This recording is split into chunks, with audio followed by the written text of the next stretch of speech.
నేను ఎమ్మిగనూరు డిఎస్పీ సీతారామన్ మాట్లాడుతున్నాను. మన ఎమ్మిగనూరు టౌన్లో గణేష్ వినాయక ప్రతిష్ఠ గురించి, అటు నిమజ్జనం గురించి ఈ టౌన్లో ఉన్న committee members, central committee members అని ఇంకా వేరే వాళ్ళు దాదాపు ఒక 15 to 20 మెంబర్స్ దాకా నన్ను సంప్రదించడం జరిగింది.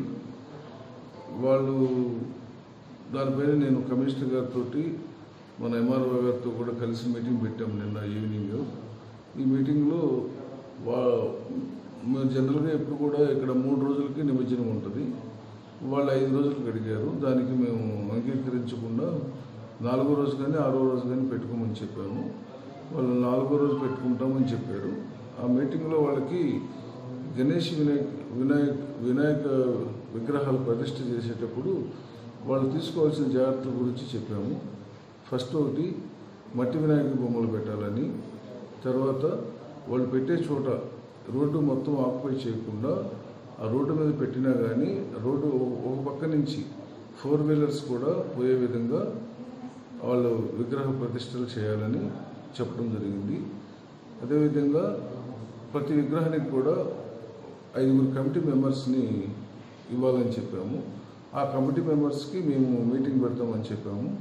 ఈ కమిటీ మెంబర్సే ఆ విగ్రహ ప్రతిష్ఠ కాడి నుంచి నిమజ్జనం వరకు కూడా విగ్రహం దగ్గర ఎటువంటి అవాంఛనీయ సంఘటనలు జరగకుండా తీసుకోవాల్సిన బాధ్యత వాళ్ళదేనని చెప్పడం జరిగింది.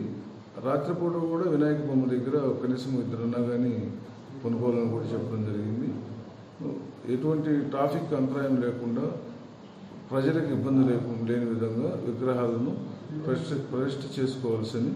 దాని నిమిత్తం ప్రతి ఒక్కరు కూడా మా దగ్గర విగ్రహం ప్రతిష్ఠ చేయడానికి ప్రతి ఒక్కరు కూడా పోలీస్ దగ్గర పర్మిషన్ తీసుకోవాలని, విగ్రహాన్ని ప్రతిష్టకు వారం ముందు మాకు వాళ్ళు అప్లికేషన్ పెట్టుకుంటే మేము వాటిని మా ఎస్ఆర్ ద్వారా కానీ మా సిఐ ద్వారా కానీ పర్సనల్గా విజిట్ చేసి అక్కడ విగ్రహం ఎక్కడ పెట్టాలా ఏంది అనే సూచనలు కూడా వాళ్ళకి ఇవ్వడం జరుగుతుందని చెప్పడం జరిగింది.